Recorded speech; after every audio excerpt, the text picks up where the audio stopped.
Bueno, hola de nuevo. Continuamos con el segundo panel de esta jornada. Modera Víctor García Martín, que es compañero en la Junta Directiva de la Academia de la Televisión y CCO de la productora Unicorn Content. Víctor ha sido también director creativo y internacional de Cuarzo Vanillay, director de nuevos proyectos en Big Bang Media y ha estado al frente como productor ejecutivo de proyectos como Dolores para HBO Max, El Principito de Somar Montes, De la vida al plato en Prime Video, de 120 minutos en Telemadrid, Yo fui un narco en D-Max o 4 al día en 4. Hablamos ahora de hacia dónde evoluciona la producción de contenidos, las tendencias más allá de las pantallas.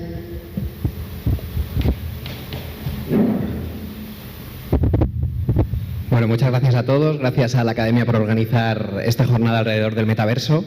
Y oyendo a nuestros compañeros anteriores, nos da la sensación de que el metaverso es ya una realidad. O sea, que es que estamos aquí todos y estamos viviendo algo que deberíamos estar todos invirtiendo o trabajando en ello. No es así. O sea, es una perspectiva que está a corto plazo, es una perspectiva de futuro. Y independientemente de dónde nos lleve, lo importante es saber cuáles son esos retos y oportunidades que va a suponer a nuestra industria, a la industria audiovisual, en los próximos años. Y una cosa tenemos clara, y es que el contenido, de nuevo, va a ser el eje de todas las conversaciones, va a ser el eje de todo lo que se haga. Y de eso va esta mesa. ¿Cuál es el contenido? ¿Cuál es la evolución que vemos en esos contenidos audiovisuales a día de hoy y hacia dónde vamos? Y para eso hemos conseguido reunir una mesa bastante multidisciplinar. Tenemos productoras de todo tipo, tenemos plataformas, tenemos cadena generalista. Y os presento rápidamente y nos ponemos en harina. Al fondo a la izquierda está Beltrán Gortázar. Beltrán Gortázar es actualmente el CEO de Suma Content. Suma es la productora que crearon los Javis y que está detrás de éxitos como Veneno, como Paquita Salas. Pero además Beltrán viene del mundo digital, ha trabajado mucho con Google y con YouTube y allí fue responsable de la estrategia del contenido premium de YouTube. A su lado está Jorge Ortiz. Jorge Ortiz ha sido director de programas en Canal Plus, ha sido también responsable de los departamentos de no ficción y de factual en Movistar Plus y actualmente es el gerente de contenidos de Cero y el director de producción propia de Movistar Plus. Luis Alcázar es doctor en comunicación y profesor en varias universidades aquí en Madrid y aparte es el director creativo y de entretenimiento del Cañonazo Transmedia, que entre otras cosas son los responsables de los universos de expansión transmedia detrás de series como La Peste o como Zona. José María Irisarri es una auténtica institución en la industria audiovisual, presidente y socio fundador de Globomedia, de Notro, de Vértice 360 y actualmente de Onza Partners, detrás de éxitos como El Ministerio del Tiempo o Hernán. Y aquí a mi izquierda, José Pastor. José Pastor ha sido manager de programación en TNT del grupo Turner y también ha sido director de programación en Comedy Central y en los canales Free to Air de Viacom, gerente también de la Academia de Cine y actualmente director de cine y de ficción en Radio Televisión Española. Entonces, si queréis, empezamos contigo, Beltrán, como outsider del grupo. ¿Cómo ves ahora mismo la industria audiovisual? Ahora, sobre todo viniendo desde fuera, ¿en qué momento estamos y hacia dónde vamos?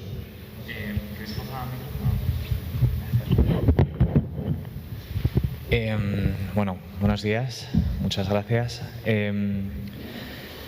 Pues bueno, es una buena pregunta. Yo creo que el momento en el que estamos viviendo, desde luego, es único. Creo que hay muy pocas industrias que puedan decir que estamos viviendo lo que está pasando aquí. Y como esto, bueno, trata un poco de futuro, creo que del presente no se vive, sino se vive un poco de las expectativas y de lo que creemos que podemos hacer, ¿no? Me parece muy arriesgado sentar cátedra sobre qué va a pasar con el metaverso o no, porque probablemente si pido que alguien levante la mano de cuántos de vosotros ha entrado alguna vez en el metaverso, me sorprendería si hay alguien que la levanta, ¿eh? Bueno, quiero decir, es hoy por hoy algo que es bastante incierto. Lo que creo que sí que podemos analizar es como industria dónde vamos, ¿no? Y qué oportunidades hay. Si yo fuera ahora mismo de la industria del alcohol, pues pensaría, ¿no?, que mi industria, a lo mejor en un plazo a 5 años, tiene vistas de reducirse, ¿no? La salud, la gente se cuida más y demás, ¿no? en la industria audiovisual parece que tiene vistas a lo contrario, ¿no? A seguir creciendo, a generar más momentos de consumo, que eso es lo principal que necesitamos, ¿no? Que el usuario siga teniendo momentos donde pueda consumir.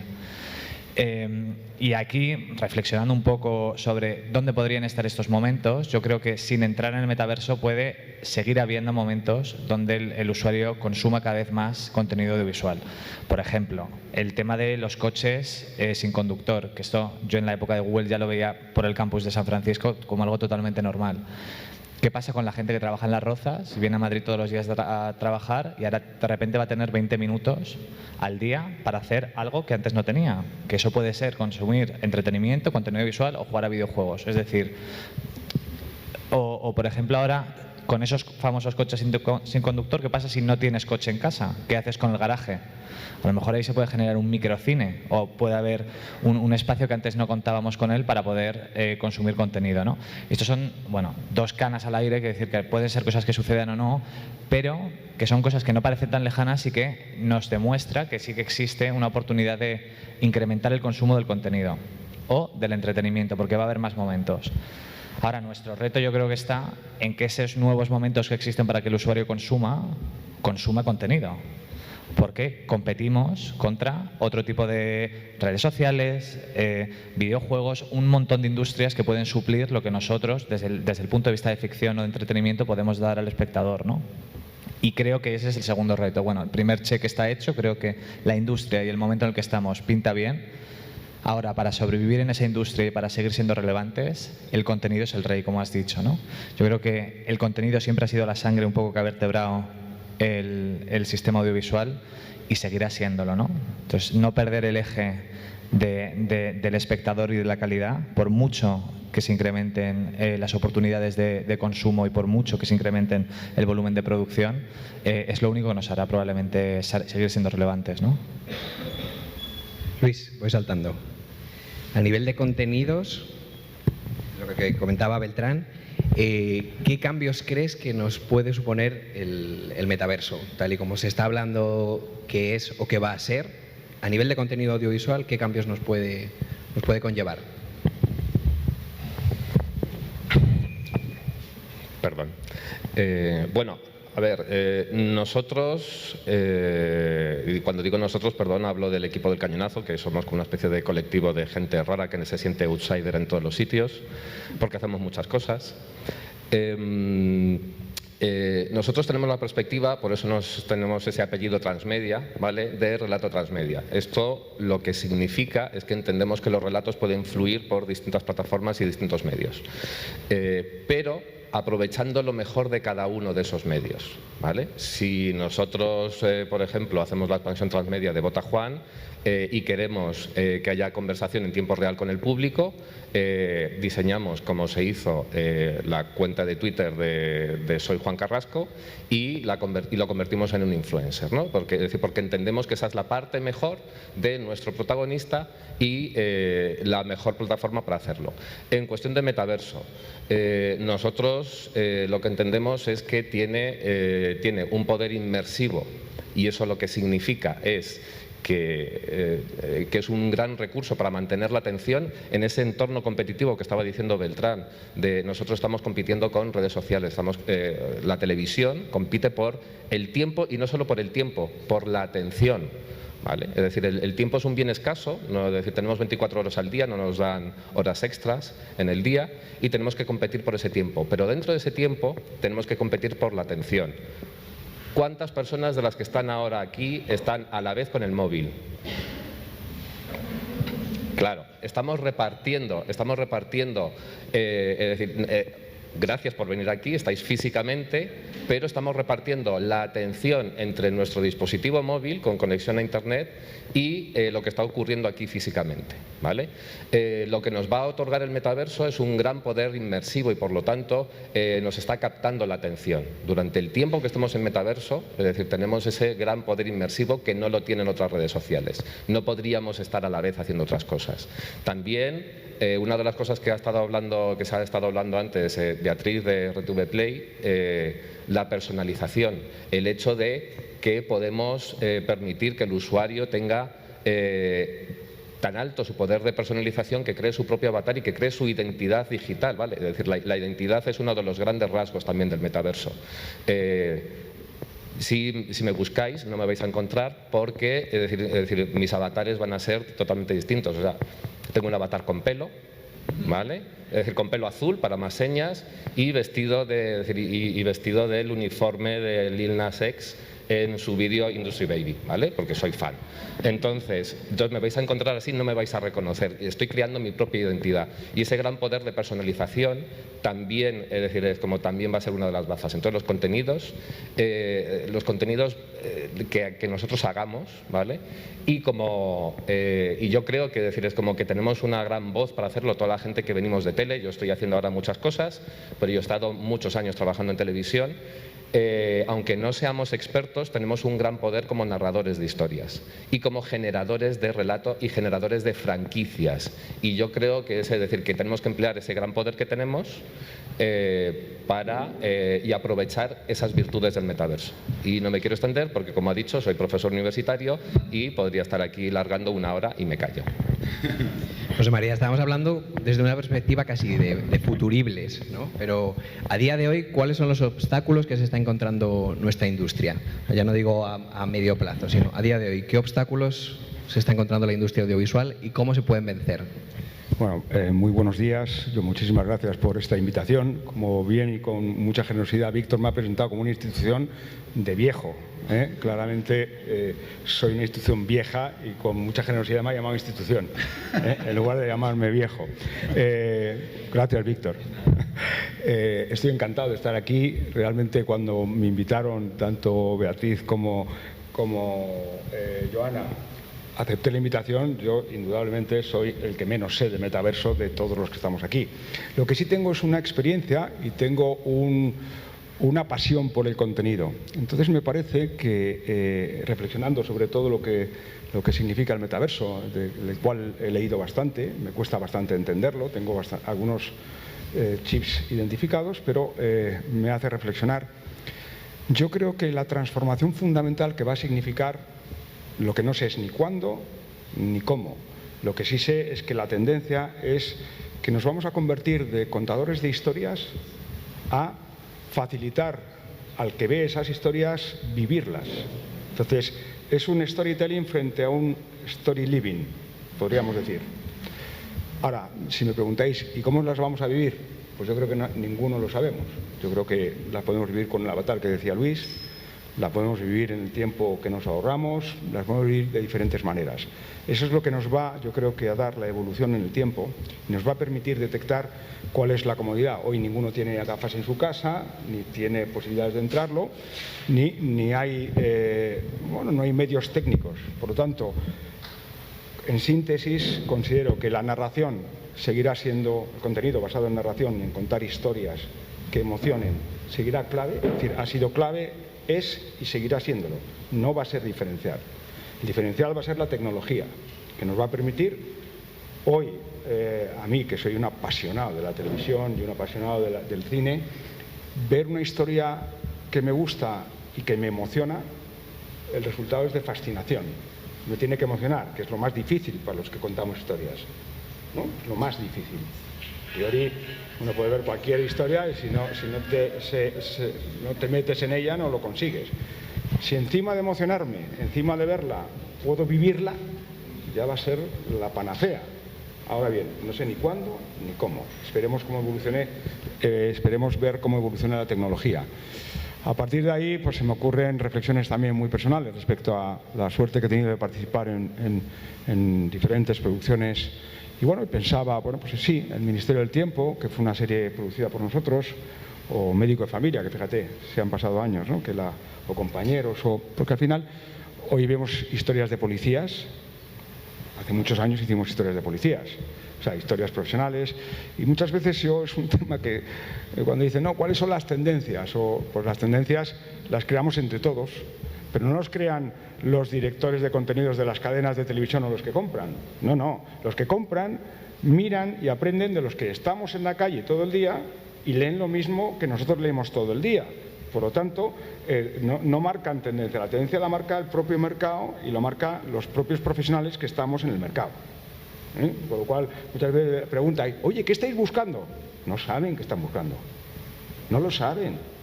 Tampoco lo sabemos nosotros. O sea, lo que se trata es de generar una historia que sea atractiva, que sea interesante, y en un momento determinado, coño, esto me gusta o esto es distinto. Pero es eso. Podría también extenderme ad eternum. En esas tendencias, Jorge, aprovechando que te tenemos aquí, hablaban en la mesa anterior de la posibilidad de, yo lo entendía, una especie de documental vivido en primera persona, ¿no? Que no deja de ser de un trabajo de no ficción, o de factual. Y hablando de las tendencias que decía José María, ¿cómo ves o cuáles son las tendencias o las claves de la no ficción en los próximos años? ¿Hacia dónde vamos?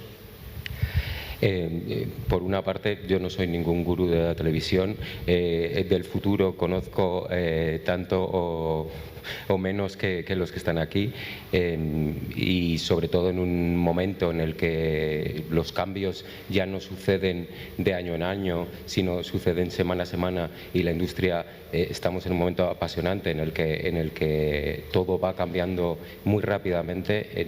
No soy quien como para asegurar unas tendencias. También estoy de acuerdo con lo que decía la institución, José María, sobre que en realidad las tendencias es un poco lo que vamos haciendo entre todos, o sea, lo que vamos construyendo todos entre las historias que nos llaman, que nos conmueven, que nos emocionan, historias que te vas encontrando. Es verdad que dentro de eso cada uno tiene una línea editorial que seguimos, y yo sí que creo que de cara a este momento donde hay, por una parte, tantas posibilidades en cuanto a plataformas, cadenas, parece que se multiplican, pero es verdad que a veces es engañosa esa multiplicación. Espero que vayamos hacia una no estandarización, sino a una diversificación, y dentro de eso sí que creo que de alguna manera nos encontraremos en un momento en el que hay ciertas líneas que ya se han explorado en la ficción y que estamos trabajando en la no ficción, donde de alguna manera ponemos por delante a los creadores. O sea, lo que nosotros más buscamos y lo que nos importa es encontrar pues miradas distintas, enfoques que se salen de lo normal, incluso más allá de lo que es la historia, que la historia por supuesto tiene que llegar, pero es importante en cómo está contada esa historia, y creo que eso también se irá enfocando al entretenimiento, y nos encontraremos también con un entretenimiento de autor, donde por encima del formato esté la personalidad de quien está al frente de estos formatos. O sea, yo creo que es muy importante para todos, para las plataformas, para las cadenas, encontrar esas miradas distintas en todos los géneros.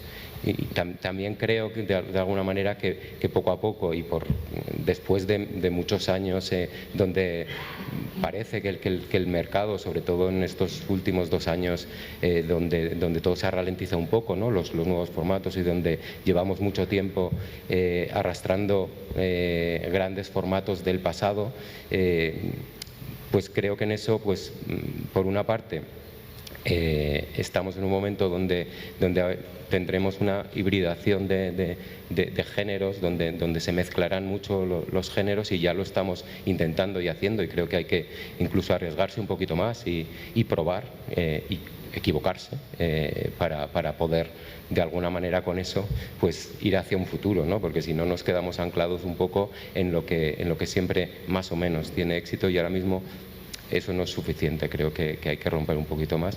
Y por último, sí considero que, y no sé si esto puede parecer contradictorio, pero que vamos a entrar en un momento, por lo que decía Beltrán y también decía Luis, que necesitamos llamar la atención, necesitamos conseguir acaparar esos pequeños momentos hacia uno donde bueno, hay algunos grandes formatos del pasado que a lo mejor pues vuelven o se recuperan de alguna manera. Es verdad que todos sabemos del Grand Prix por parte de Ibai y de Ramón García, pues como esto yo creo que habrá otras nuevas propuestas que tiran de formatos de entretenimiento familiar recuperadas al día de hoy.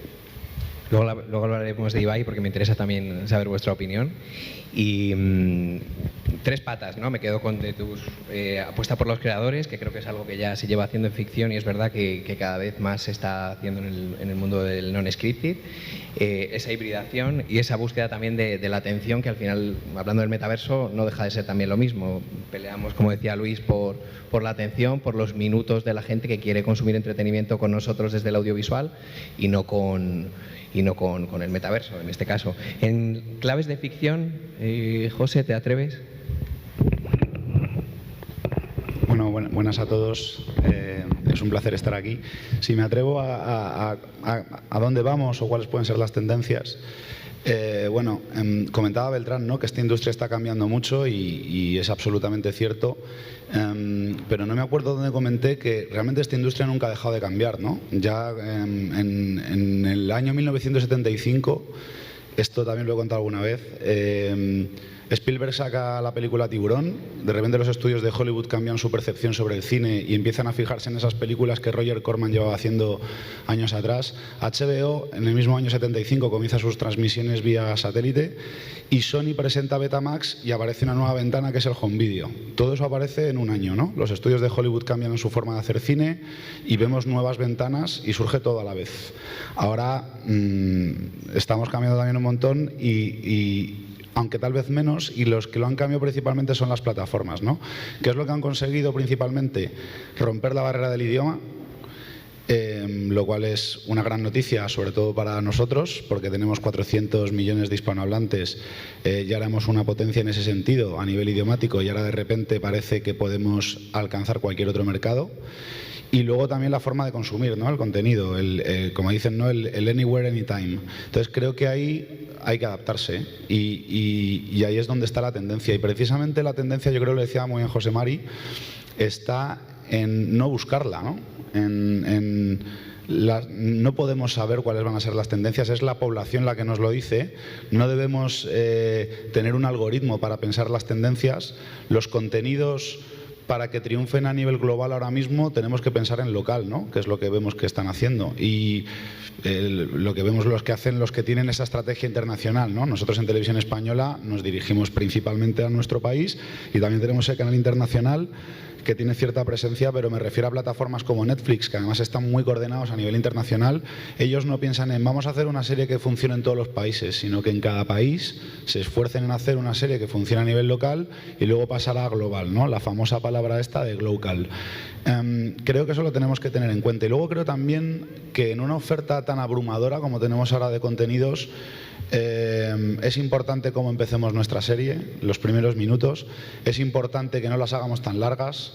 En España tenemos esta tradición de hacer episodios de 70 minutos cuando el estándar internacional es de 50 y cuando vemos que ahora hay short forms que funcionan con menos duración. No le pidamos tanta fidelidad al espectador, no le pidamos tantas horas de su tiempo porque, como decía creo que Luis, el día tiene 24 horas y no se pueden crear más horas. Y la oferta es muy abrumadora y vivimos en una sociedad que además, por lo menos en la ciudad de Madrid, es un poco estresante en nuestra manera de vivir, no tenemos mucho tiempo libre, ¿no? Entonces, creo que sí hay que buscar ese concepto de menos horas, de miniserie, de el hecho real. Creo que la realidad supera la ficción y marca una diferencia.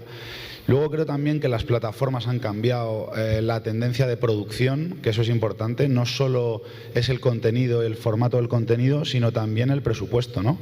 Han llegado con unos presupuestos más altos y la vieja escuela, por así decirlo, en este caso hablo de Televisión Española como principalmente una televisión lineal, tendremos que aprender a coproducir con otras teles públicas europeas, algo en lo que ya estamos trabajando. Tenemos que aprender a coproducir con las mismas plataformas, siempre y cuando se respete un ventaneo. Estamos viendo ahora mismo que tenemos en emisión lineal Parot, que es una serie que venía de Amazon, pues tenemos que, creo que, intentar reducir esas ventanas para que ninguna de las dos se devalúe. Creo que podemos ir juntos de la mano, que estrene el lineal, por ejemplo, y que al día siguiente se cuelgue la temporada entera, como ya hemos visto en algún ejemplo. Creo que es la manera de intentar pues ir de la mano. Y creo que también, hablando de esto que os decía del idioma, tenemos que mirar a Latinoamérica, que es un país, una región o una comunidad que hace grandes contenidos. Tenemos 400 millones de hispanohablantes. Los principales compradores de contenidos de televisión española son latinos y parece que siempre estamos fijándonos aquí en Europa y no realmente en nuestros compañeros del otro lado del charco. Y por último, se hablaba del tema de los contenidos, que son content is the king, o no sé cómo era la frase en inglés. Estoy completamente de acuerdo y eso siempre seguirá siendo así. Creo, sin embargo, por hacerle un matiz, que tal vez la única cosa más importante que el contenido es la percepción que generemos del contenido en el espectador. Es la expectativa que se genere de ese contenido en el espectador. Y ahí sí creo que el transmedia nos puede ayudar mucho. Es decir, en una oferta tan competitiva de contenidos, utilizar el transmedia para que ese contenido destaque, para generar awareness, para generar ruido y que de toda la oferta que tengo me lance a por este contenido y no por otro, creo que ahí el transmedia puede ayudar mucho. Contenido global, contenido local con esa perspectiva global, coproducciones, romper esa barrera del idioma. José María, en esos modelos, en esa búsqueda de posibles coproducciones, ¿cuáles van a ser los modelos de financiación o cuáles están siendo? ¿Hacia dónde ves que va a ser ahora mismo la financiación, levantar proyectos audiovisuales? Bueno, yo creo que es muy relevante eso ahora mismo. Es decir, exactamente los modelos de producción ha trascendido. Es decir, el hecho de que tú vayas a una televisión generalista y vendas una serie por 100, como se vendía antes, que era un precio de mercado, hoy es absolutamente inviable. Absolutamente inviable. Por lo tanto, la forma de financiarla tiene que venir por vehículos o estructuras ad hoc para cada uno de los proyectos que tú presentas. Eso significa, 1, que los costes de financiación se distribuyen entre varios.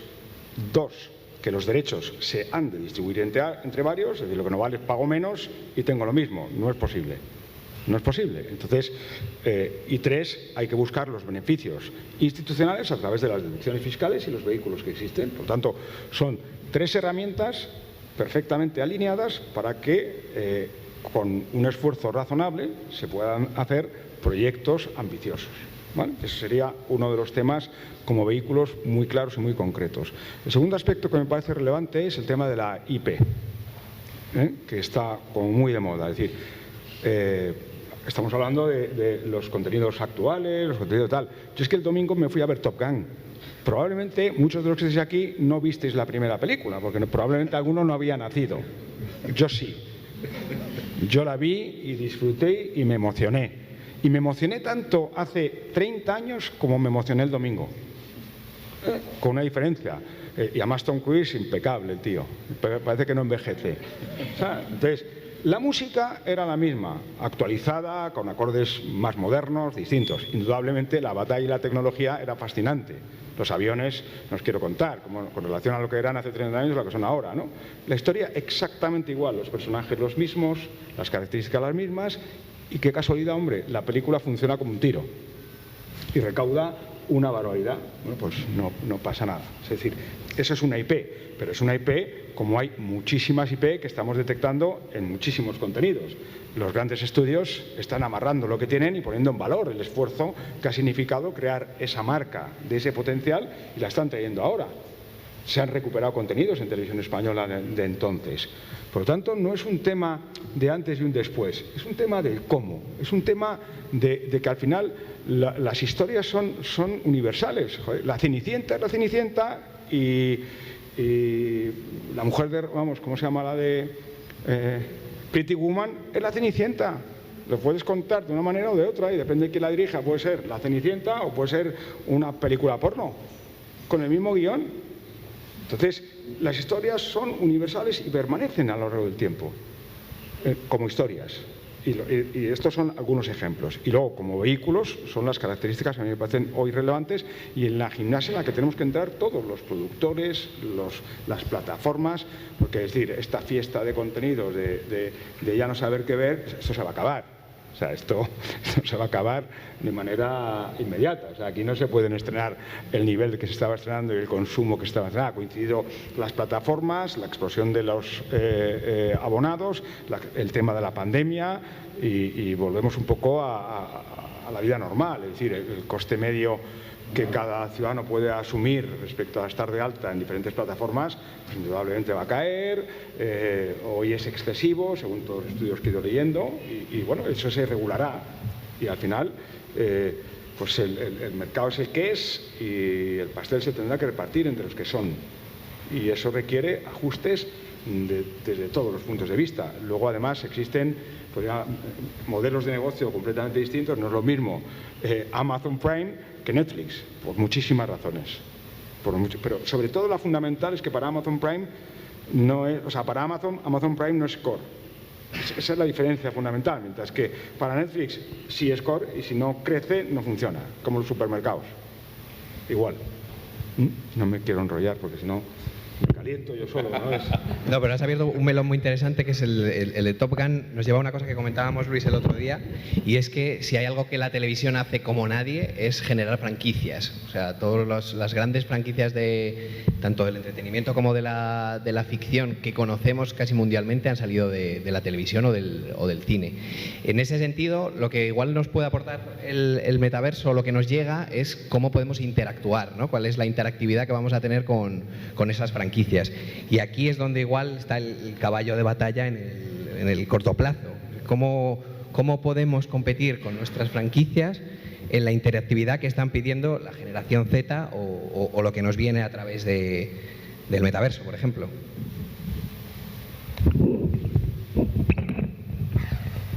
Bueno, como también ha estado diciendo José, el camino, es decir, igual es que soy muy monotema, ¿vale? Es decir, el camino, o decir, como diría el mandaloriano, es el transmedia, ¿no?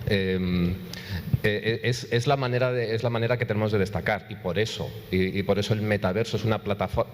Bueno, perdón, el metaverso no es exactamente una plataforma, porque la componen varias plataformas, ¿no?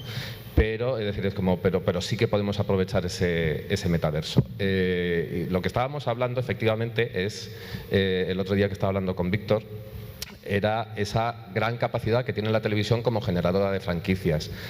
Yo todavía no sé cómo La Casa de Papel no tiene una pata en el metaverso, por poner un ejemplo, ¿vale? Es decir, porque efectivamente estamos hablando de innovación, estamos hablando de experimentación, estamos hablando de captar nuevas audiencias. Hay una cosa muy importante, es decir, aparte de la atención, tenemos una audiencia diseminada en distintas plataformas, distintos medios, pero además esa audiencia está personalizando su consumo, está decidiendo cuándo consumir algo, cómo consumirlo y cuál es la mejor manera de consumirlo. Y lo mejor es afrontar esos relatos que estamos haciendo, esos relatos que nos emocionan, como dice José María, es decir, es como entenderlos como relatos transmedia.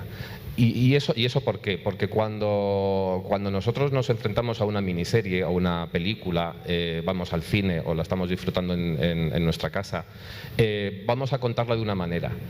Pero cuando el usuario va a querer interactuar con ella, es decir, es como y quiere una sensación inmersiva, y vamos a poder prolongar el tiempo de esa audiencia en nuestra franquicia, es muy importante ese concepto de franquicia. Nosotros no estamos haciendo una miniserie de 8 capítulos, cada uno de 35 minutos, estamos generando un universo en el cual una de las maneras de disfrutarlo van a ser esos 8 capítulos de 35 minutos, y va a ser también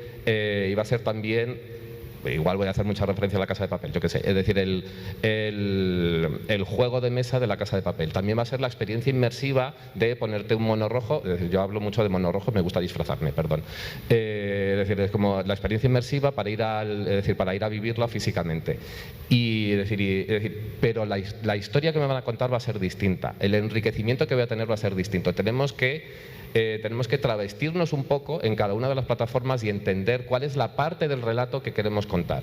Y por eso es necesario esa visión. No podemos hacer contenidos redundantes, no podemos clonar la historia de la serie a lo que va a ocurrir en el metaverso. En el metaverso tiene que ocurrir otra cosa. O en el metaverso o en cualquier otra plataforma que vayamos.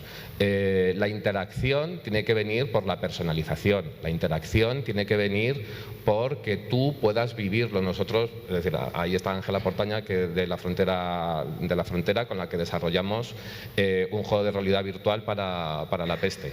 Es decir, estamos contando algo algo que sucedía durante la serie, pero vivido por el usuario como si fuera un personaje más, que estábamos creando un mini metaverso en realidad virtual, ¿vale? En el cual el usuario se convertía en un personaje, vivía un momento desde otro punto de vista que sucedía en la serie y tenía que hacer cosas, tenía una misión que podía cumplirla con éxito o no, ¿vale?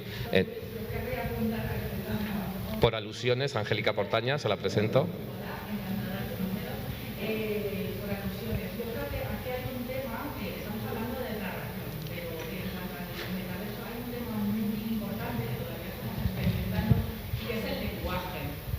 Perdonad, ¿qué es el lenguaje?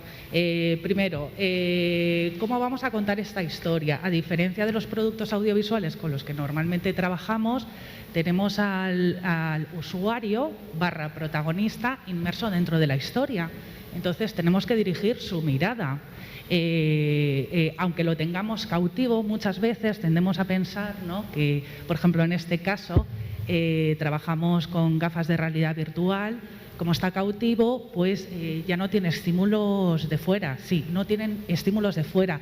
No obstante, es un lenguaje completamente nuevo, del que no tiene ningún histórico, y tenemos que generar una experiencia de usuario que sea eficaz, entendible y memorable, ¿no? Y siempre yendo a ese tono, ¿no?, y buscando aportar a la propia franquicia. Y ya me callo, perdona, Luis. Es decir, y es un poco aprender a contar en distintos lenguajes. Eso es lo que tenemos que hacer. Y con esto ya cedo el micrófono. Y yo creo, volvemos otra vez a ese momento en el cual la televisión o los generadores de historias de medios tradicionales, como puede ser la televisión o el cine, tenemos esa gran capacidad de contar historias, historias que enamoran, como dice José María. Y lo único que tenemos que hacer es aplicar esa experiencia en otros tipos de lenguaje, ¿vale? Es decir, y entender ese long tail que tienen nuestros relatos y convertirlos en franquicias, en IPs, ¿vale? Y con esa perspectiva. José María, ¿querías decir algo? A todo lo que estaba planteando Luis, yo tengo un interrogante. ¿Quién paga esto? Uno. ¿Quién lo paga? ¿Quién la paga? O sea, ya nos cuesta vender una serie, pues además una serie y metaverso. Entonces, ¿cómo se estructura y quién lo paga? Primer tema. Vamos a ver, yo te puedo contar la experiencia del Ministerio del Tiempo, que no puedo tener más agradecimiento a la Televisión Española, donde fuimos la primera serie de verdad que hizo un transmedia. Hablaban de transmedia cuando había, es decir, métodos, tweets y no, eso no es transmedia. Transmedia es contar una historia distinta con los personajes en un mundo distinto. El primer transmedia fue el Ministerio del Tiempo. El Ministerio del Tiempo, yo puedo hacer una reflexión y decir, el metaverso del Ministerio del Tiempo. Vamos a meternos en todas las puertas del Ministerio del Tiempo y vamos a viajar a siglos pasados, y para que el espectador conozca al Cid Campeador. Por ejemplo, se me ocurre ahora mismo. Voy a conocer al Cid Campeador y se lo digo a José. Y José dice, joder, qué idea más buena. Ahora, ¿cómo producimos eso cuando estamos en otra etapa para ver si conseguimos sacar adelante una temporada más del Ministerio del Tiempo para financiar esto? Que no sé ni lo que cuesta, pero alusiones. Indudablemente. Y luego, ¿qué es antes? ¿El huevo o la gallina? Es decir, tú estás construyendo un transmedia o un metaverso a partir de la peste, pero ¿qué es antes? Es decir, yo estoy haciendo podcast porque es mucho más barato que hacer un piloto. Entonces, hago un podcast y sobre el podcast creo una IP, y sobre la IP creo una serie, y sobre la serie haré un metaverso. Así, a grosso modo. Con lo cual, ¿qué es antes? Te hablo como productor, y como tío que lo que quiere es hacer proyectos y sacarlos adelante. O sea, que es una pescadilla que se muerde la cola, que tiene una complejidad grande, que no discuto indudablemente ni el valor, ni el contenido, ni el lenguaje, ni el modelo. O sea, me pongo a tu lado y la tiramos para adelante. Ahora bien, ¿cómo sacamos eso adelante? Esa es mi gran duda, que traslado al sector, que traslado a los players, que donde tú estás pulsando y donde, joder, no hay dinero, no hay ahora mismo capacidad para soportar todo ese coste, porque la tecnología cuesta, porque tener gafas en casa cuesta y porque el usuario aún no está preparado para hacerlo, pues gente, o sea, es muy minoritario. Bien, aquí... me gusta este debate de... Por alusiones, perdón, ahora te paso. La respuesta, por supuesto, no es sencilla. ¿Vale? Lo mismo que la pregunta es compleja, la respuesta tampoco es tan sencilla. Es decir, narrativa transmedia. Llevo 10 años escuchando quién paga la fiesta. Esto es así. Hay muchas maneras de abordarlo. Primero, los formatos transmedia que están alrededor de una IP son un vehículo perfecto para invitar a las marcas. Antes estaba Borja, de Comunica Masá, hablando de que las marcas van a estar sí o sí en metaverso. Nosotros hemos estado luchando para que se entienda que esos formatos transmedia son los lugares idóneos para crear branded content, para hacer product placement, para meter patrocinio, para que la marca esté presente. ¿Por qué? Es decir, para ellos es un win-win. Nos estamos asociando a una franquicia de entretenimiento, tenemos una relación amigable con la audiencia, les caemos bien y además podemos, cuando estamos investigando en nuevas fórmulas, en nuevos lenguajes, las marcas se revisten de ese valor de innovación. ¿Vale? Entonces, ellos son los que nos permiten experimentar. Hay un gran motor de financiación en las marcas. Ellos nos van a poder permitir experimentar y yo creo que por ese camino tenemos que ir. Al margen de que, evidentemente, somos aliados. Yo, hablando con Paloma de la Fuente, directora de programación de Telecinco, y con Antonio Ábalos, ex directora ahora ya, desde hace ya casi un año, o más de un año, de director de marketing de Netflix, modelos distintos de negocio, modelos distintos de hacer televisión, los dos tenían un punto en común. Sabían que un contenido que quisiera impactar en la sociedad, que quisiera trascender o ser un contenido premium, tenía que venir acompañado de ese universo transmedia. Ellos lo sabían. Beltrán.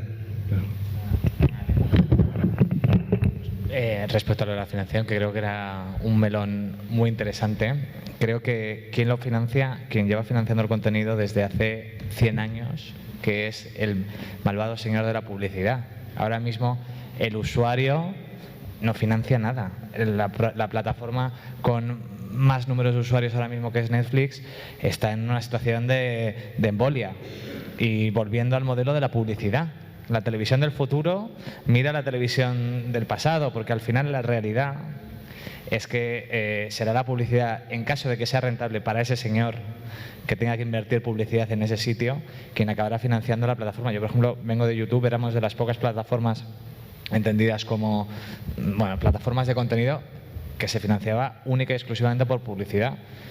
Y es, si miras además los números de la P&L, mucho más rentable que el señor de la suscripción, porque al final es un modelo que lleva imbatible 100 años o más de 100 años y por algo será, ¿no? Entonces yo creo que la evolución del metaverso, hacia donde vayamos, si el metaverso será el multiverso o a donde sea, siempre habrá un señor dispuesto a financiar con publicidad siempre y cuando sea útil y haya audiencia, que al final es lo único que quieren, lógicamente, ¿no? Me quedo con una frase que has dicho, que es: la televisión del futuro está mirando la televisión del pasado. Y me viene de maravilla para abrir el melón de la velada del año. Y leo textualmente titulares de prensa de hace unos días. La velada del año es el ejemplo de que las nuevas formas de hacer entretenimiento vienen acompañadas de cambios a toda velocidad en formato, en contenido y en audiencia objetivo. ¿Cómo lo ves, Jorge? Bueno, me lanzas aquí algo un poquito peliagudo. Perdón, para los que no lo sepáis, la velada del año fue un evento en streaming que uno de los influencers, o el influencer con mayor seguidores en streaming en la plataforma Twitch, este año pues organizó. Consistía en una serie de combates de boxeo entre creadores de contenidos de redes sociales y era una especie de gala con 5 combates de boxeo que duró 2 o 3 horas y que se emitió en directo a través de la plataforma Twitch y que supuestamente ha tenido la mayor audiencia o el evento televisado con mayor audiencia de todo el año. Bueno, para empezar, habría que matizar la audiencia, o sea, porque son audiencias absolutamente distintas, son audiencias que se dirigen a un público que es distinto dentro de una plataforma que puede operar, o una cadena que opera en España, a hacerlo globalmente. Y luego, para seguir, es distinto también los usuarios únicos de cómo se mide la audiencia. O sea, yo creo que no podemos lanzar a veces bueno, comentarios que son muy grandilocuentes, pero que luego no son exactamente certeros sobre este tipo de asuntos. A mí me parece que lo conseguido, hay que quitarse el sombrero, desde luego, me parece un logro increíble, pero tiene un poco que ver también con algo que comentaba antes, que es utilizar la televisión del pasado para hacer algo hoy en día en un medio distinto. En realidad, lo que estamos viendo tiene más que ver con la televisión de los 90 que con la televisión del futuro. Está adaptando algo que tira de un tipo de público y que recupera un tipo de televisión a un medio distinto, y eso es muy loable, pero no es exactamente una revolución de la televisión. No sé cómo lo veis vosotros. En ese sentido es verdad que llega una reflexión que parece que la modernidad viene de la plataforma o del soporte por donde nos viene el contenido audiovisual, pero en realidad estoy de acuerdo con lo que decía Jorge. La gala en sí es una gala bastante clásica desde el punto de vista de contenido o de producción audiovisual. No es una realización especialmente compleja y tiene una serie de narradores que funciona, pero más allá de eso es verdad que el hito que ha conseguido es formidable, pero que a nivel de contenido, que es un poco de lo que hablamos, no hay tanta innovación. O sea, seguimos trabajando donde trabajábamos antes. El formato más adaptado del mundo sigue siendo MasterChef, que es un formato de 1990. Entonces, no sé cómo lo veis y sobre todo cómo podemos innovar en esos contenidos, independientemente de donde los vayamos a ver, en la plataforma que los vayamos a ver. ¿Cómo podemos innovar en esos contenidos? Yo solamente, por terminar de comentar lo que decía Jorge, creo que aunque haya que ser muy pulcro con el dato, por supuesto, habría que comparar peras con peras, mucho de todo este debate que tenemos sobre lo llamativo y lo fascinante que es que una plataforma como Twitch o si la gente está consumiendo más lineal, no lineal, la muerte de la televisión, ¿no? Yo creo que es un debate casi muy de esta mesa y muy de esta sala, ¿no? Que tú vas a la calle y el usuario ha pasado esta pantalla del metaverso, sí que se lo ha pasado hace muchos años, o sea, porque consume el contenido como le da exactamente igual y para él todo es audiovisual. No tiene ningún problema en ponerse un vídeo de YouTube por la mañana, escuchar o ver las noticias de Vallés a las 9 y luego un capítulo de Netflix a las 10. No le genera ningún tipo de sarpullido, ni de problema, ni de confrontación interna, ¿no? Entonces, bueno, entender ese audiovisual en su conjunto, que yo creo también es muy lo que también intenta el Transmedia, intentar que las cosas fluyan de un lado a otro, es un debate que yo creo que fuera está muy superado y que aquí, bueno, nos sigue generando mucha reflexión. Y respecto al contenido y cómo bueno, destacar en este universo ahora donde también vuelve la nostalgia. Al final, mucho de lo que estáis comentando es que la nostalgia en los formatos y en los contenidos son un elemento clave para mover emociones. Y tampoco es nuevo, lo estamos viendo, están volviendo los formatos, pero es que en la publicidad ves a Lola Flores ahora mismo anunciando una cerveza. Y es porque la nostalgia en ciertas generaciones, y sobre todo en la generación que ahora mismo es más appealing para las plataformas que son, o para las plataformas o para las cadenas, que son aquellas que mueven más clientes o que mueven más audiencia, pues están en ese momentum donde la nostalgia le mueve, ¿no? Y ahora mismo vuelve todo. Ha vuelto Friends, ha vuelto Harry Potter, es decir, es algo que no es raro. Y seguiremos viendo, ¿no? Yo creo que es un elemento clave en la generación y en el movimiento de audiencias y sentimientos, ¿no? Sí, yo en eso precisamente iba a decir porque, claro, yo lo que acabo de decir no es una crítica a lo que han hecho, sería absurdo. Precisamente nosotros también tiramos de la nostalgia y tiramos de ese atractivo que tienen muchas cosas, por eso hemos hecho series como Lola o Locomía recientemente estrenada, que tiran de elementos que icónicos que están en la mente de muchas generaciones. O sea, eso ayuda desde luego a dentro de la maraña de contenidos a destacar un poquito, y luego para seguir, que para que funcione tiene que haber detrás una buena historia, eso desde luego. Pero yo más que nada lo que matizaba es sobre ciertos comentarios que se hacen sobre ello. A mí me parece que lo que hace es absolutamente comprensible y funciona estupendamente bien, y que probablemente vamos a ver mucho más de eso. Sí, desde luego, sí. Es más desde la perspectiva de la innovación en contenido, ¿no? O sea, que es como el contenido en sí, que sabemos que la nostalgia funciona y que se busca. Es más como la innovación, no es innovación, no deja de ser una gala clásica. Otra cosa es los mecanismos que tiene. Pero bueno, podemos abrir turno de preguntas si alguien quiere...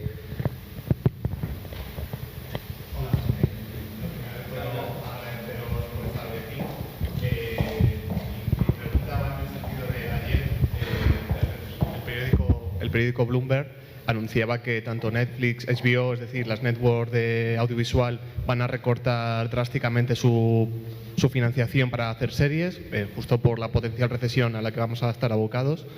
Mi primera pregunta sería ¿cómo vamos a adaptarnos, si tenemos menos financiación, al nuevo modelo audiovisual? Y en segundo lugar, antes Luis hablaba sobre la colaboración con producciones en realidad virtual. El mundo del videojuego al final tiene mucho que ver con ello, y justamente cómo vamos a adaptar ambos modelos de producción, ya que el videojuego muchas veces tarda 2, 3, 5 años en producirse, mientras que una serie de televisión puede tardar a lo mejor 1 año en hacerse. Gracias. Yo, respecto a la primera pregunta, no sé cómo lo ven mis compañeros, pero yo sí creo que el original tiene un poco los días contados. Creo que es una inversión muy fuerte que no rentabilizas más allá de la emisión. Y si encima cuelgas la temporada entera, todavía da menos tiempo que rentabilizas, ¿no? Lo hemos visto con Stranger Things, o cómo ahora se está volviendo a lo del episodio semanal para intentar aguantar los suscriptores. Y aparte es que no tiene sentido, es decir, la inmediatez es importante. Yo estreno Stranger Things, por ejemplo, y tengo cierta exclusividad durante 1 año, tengo mi holdback, pero después tengo que intentar seguir monetizando el contenido, ¿no? Es como las películas todavía se siguen... Sonrisas y lágrimas todavía debe reportar millones al año para Fox, Disney. O películas de los años 60, 70 llevan 50, 60 años dando millones. Este modelo del original, que era para dar personalidad a la plataforma, el espectador no entiende ni de originals ni de exclusives. Decías, Beltrán, que el espectador no se da cuenta de cómo consume las cosas, no lo analiza, no es su sector. Igual... Entonces, tú te encuentras sin límites en Amazon y no sabes si es exclusive o original, y te da igual, y no vas a dejarla de ver porque sea original o exclusive, ¿no? Y esa manera permite que financies mejor y que corras menos riesgos. Yo creo que no hay nada más arriesgado que un original que no te funcione, ¿no? ¿Y ahora qué haces con él? ¿Cómo lo puedes seguir monetizando? Y el ventaneo habitual siempre funcionaba, ¿no? El ventaneo de sale una serie, al día siguiente la tenía el antiguo Canal Plus, Movistar Plus, el Juego de Tronos de turno, y después iba al abierto, ¿no? Esa fórmula siempre ha funcionado, ¿no? El estreno el Pay TV, luego voy al Free, luego tengo una venta residual del home video, aparecen las plataformas, ahora puedo generar librería de VOD. Eso es por donde creo que tenemos que ir. ¿Cuál es el problema, por otro lado? Que eso colisiona con lo que comentaba antes del ventaneo. Si tú me estrenas antes que yo, me quemas un poco el contenido, ¿no? Ya está visto, ya no genera ruido en prensa, en comunicación. Entonces sí que yo creo que es un momento ahora muy bonito, porque lo estamos definiendo entre todos cuál es la mejor manera para que ninguna ventana se devalúe y el contenido viaje más tiempo y se pueda rentabilizar. Sobre la pregunta que decías de los videojuegos, a ver, yo creo que estamos, es decir, que pasa lo mismo, estamos en un momento de crear ese modelo también. Los videojuegos han pasado de ser, perdón por la similitud, es decir, la expansión transmedia de una franquicia que surge en el cine ha pasado a ser el motor generador de IPs, ¿vale? Cuyo transmedia de repente es hacer una serie, ¿vale? O hacer una película, ¿vale? Es decir, desde hace ya bastante tiempo se está generando ese modelo, pero el último, el más reciente, de mayor éxito y de una calidad fascinante es Arcane, ¿vale? Que viene de LOL con los videojuegos. Entonces, tenemos que ir aprendiendo. Tenemos modelos de referencia. A mí me parece fascinante, por ejemplo, lo que ocurre con la animación infantil. O sea, tenemos que aprender de ese tipo de modelos que ya existen. Ellos son unos grandes generadores de franquicias, son unos grandes generadores de IP, tienen un sistema ya establecido, entre la industria juguetera, la industria de la televisión, la industria del cine y de los videojuegos. Es un mecanismo que ya está funcionando y puede que con muchas adaptaciones, pero ya es un modelo de referencia. Y os recomiendo que os quedéis a las mesas de esta tarde, que van a hablar, que también van a hablar de animación, ¿vale? Yo creo que por ejemplo, además la animación pasa lo mismo, es una producción también muy larga, ¿vale? Entonces yo creo que ese tipo de cosas nos pueden servir de referencia, no vamos ciegos del todo.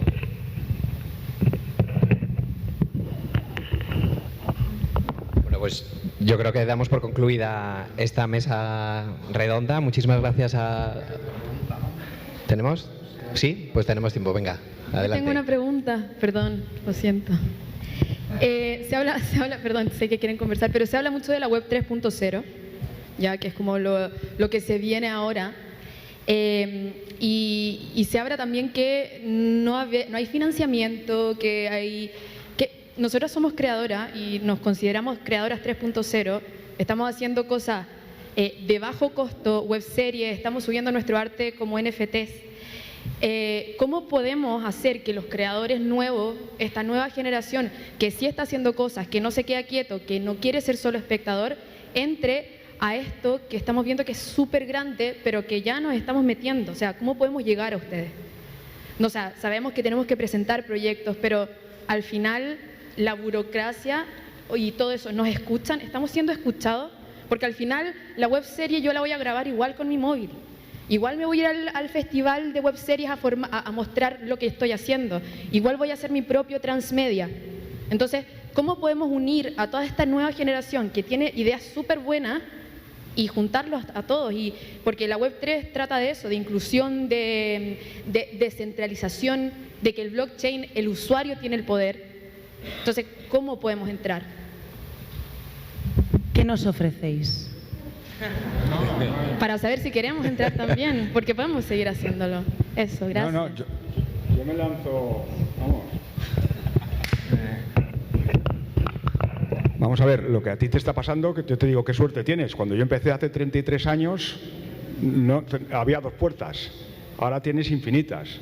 O sea, decir, míralo en positivo, decir que puedes ir a cantidad de festivales, tienes capacidad de distribución por ti misma para poder presentarlo y eso te va a generar posibilidades de dar a conocer tu creatividad, tu trabajo y tu buen hacer, que no tengo ninguna duda que es brillante. O sea, que eso es un aspecto tremendamente positivo respecto a lo que ha sido la industria en el tiempo pasado, donde éramos 4 y tocábamos la puerta donde podíamos también. O sea, es decir, eso a lo largo del tiempo no cambia. La suerte es que antes, para poder distribuir algo tuyo, tenías que ir por aquí sí o sí, y ahora tienes un abanico de posibilidades para poderlo hacer. Por lo tanto, yo te animo a que lo veas en positivo, por un lado. Por otro lado, yo creo que existen también diferentes productoras que lo que están buscando un modelo, que en nuestro caso es buscar talento permanentemente, y permanentemente estamos coproduciendo con talento que no quiere integrarse en una organización por lo que sea, porque no le gusta, porque le es incómodo, por lo que fuera, y busca a alguien con el que coproducir aportando lo que ha creado, que es otra manera perfectamente para poderlo hacer como modelo. Yo te estoy lanzando modelos y no explicándote mucho más. Pero a lo que voy es que este negocio somos muchos y hay muy pocos disparos. O sea, es difícil, o sea, tiene una complejidad que se va adquiriendo la credibilidad con el paso del tiempo, con el track record, con tus errores, con tus aciertos, y que eso es un ejercicio también de un trayecto de vida profesional. O sea, que no podemos aspirar inmediatamente a pegarla, porque primero competimos con contenidos infinitos y luego vivimos yo lo veo con mis hijas, que tienen probablemente tu edad, lo veo con mis hijas, que es que cuando hablábamos, y hablaba antes Luis, de la inmediatez y del consumo, o sea, es que lo quieren todo ahora, en este instante, y acabarlo. Entonces, esa mentalidad tampoco es buena, porque genera insatisfacción cuando no se tiene algo de manera inmediata y de forma, cuando uno quiere, pues genera decepción, insatisfacción, frustración. Entonces, hagamos la gimnasia y el ejercicio de ese esfuerzo y de que, oye, me dicen no, pues mira, a seguir remando. Yo es lo que te quiero decir como consejo, nada más, simplemente para que vieras un poco que no estás sola. No estás sola. Televisiones públicas, productoras de transmedia, plataformas, productoras de ficción, players hay muchos. La clave, de nuevo volvemos a lo que decía Jorge, los creadores, el talento y el contenido, que era de lo que iba esta mesa. Os invito ahora a bajar abajo al espacio de networking, donde seguiremos allí por allí un ratito, y a quedaros y a seguir con la jornada, la próxima de redes sociales e influencers. Muchas gracias.